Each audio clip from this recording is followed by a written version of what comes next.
hate, it can either bring people together or tear them apart. Hate can be objected on anything, even webtoons. People's dislike may stem from various factors, such as an overhyped storyline, underdeveloped characters, inconsistent art style, pacing issues, or themes that resonate negatively with some readers. Ultimately, the hate surrounding some stories highlight the complexities of creative works and individual tastes, where what one person dislikes might be another's favorite aspect. The webtoon we are focusing on is Questism. There are multiple reasons why people, such as ourselves, hate other people. We can hate them for many and any reason. They can be annoying, approachable, envious, kind-hearted, stupid, smart, superior, or inferior. As humans, we dislike those who are weaker than us, some of us, and that translates to fiction as well. The power scaling of Questism is quite lackluster compared to Lookism. Despite its far greater hacks and powers, their feats aren't comparable to Lookism's. Because of this, the story has become a laughing stock.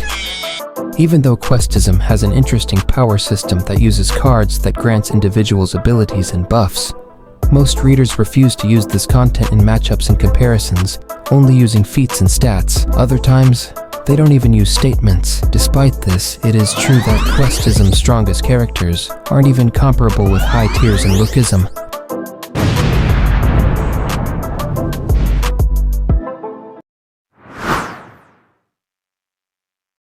Seeing as Lookism and Questism is produced by the same company, it also suffers from the same exact problem: irrelevant characters. You see, most to every character gets their moment to shine, either in their introduction, arc, backstory, or conclusion, which both Questism and Lookism does a decent job at. But here's where they don't. In Lookism, after these characters have their moment, they sort of disappear from the main plot and become irrelevant. This is either due to the rising power scale or a change of scenario. Examples are the characters from J-High, Samuel, Ruhei, and the four major crews, partially. But it does make sense, as their time has passed, or they aren't needed in the main storyline. Another example is Gu. Despite being a prominent figure, he only shows up when the plot needs him, and that is rarely. Questism, however. Take for example the North Gangbuk arc. The Alliance of the West, East and South are on their way to conquer the North. North Gangbuk High's strongest fighters counters back. This example isn't meant to encompass North Gangbuk, even though there are a few characters that fall in this category. After Gukja has his moment, defeating the number 3 of North Gangbuk, with the help of a few subordinates, he pretty much logs off until the end, where he still doesn't do anything. There is also Hajun, Jeha, and Seok. The army of the East and South just became blank. I'm not saying this is bad. Actually, I just wanted to add a few minutes to the video, but after a while, characters are no longer needed. But it does make sense, as they are no longer the focus of the story, and plot has shifted. It demands something else. And I get it, and I really don't care that much about this topic.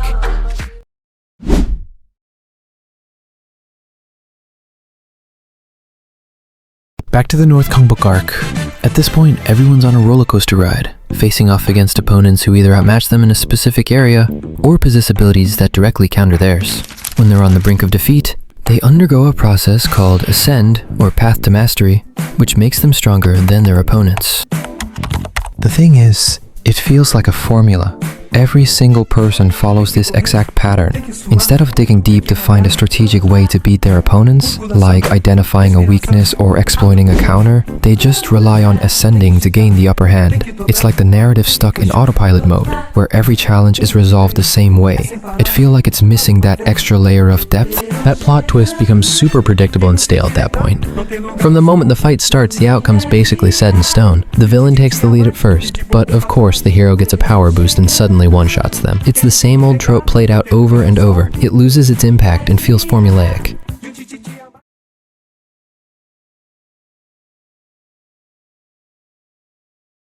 In my opinion, Viral Hit is undoubtedly Park Tae Jun's magnum opus.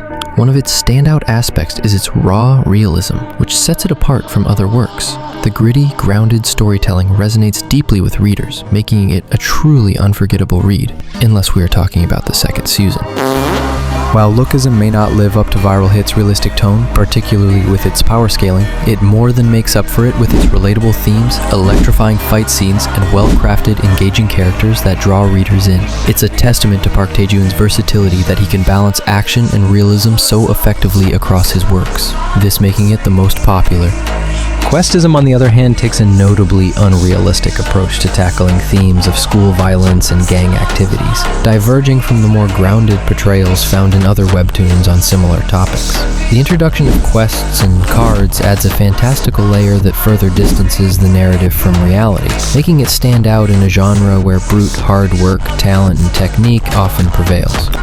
This is the most targeted aspect of the story, even though the PTJ verse is supernatural in its own right, with questism not even being the most extreme example. The fantastical elements in questism particularly undermine reader affinity by stripping away relatability, connection, and narrative motivation.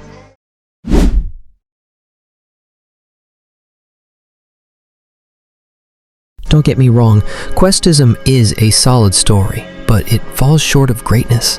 The high expectations from fans of PTJ's other works likely contributed to the disappointment with certain aspects of the narrative. Some speculate that the backlash stems from the system's power scaling, which may rival or even surpass that of Lookism. However, I believe the criticism largely stems from Lookism fans fixating on Questism's flaws and exaggerating them. Ultimately, Questism's numerous shortcomings hinder its ability to gain widespread acceptance. And thanks for watching the video. Please like and subscribe, seeing as this video took ages to complete thanks to my lagging device, recent crashes of CapCut, and me having to remake this video multiple times. I also plan to use my real voice, seeing as this AI thing isn't really it. Hopefully I can get a other video out next year probably.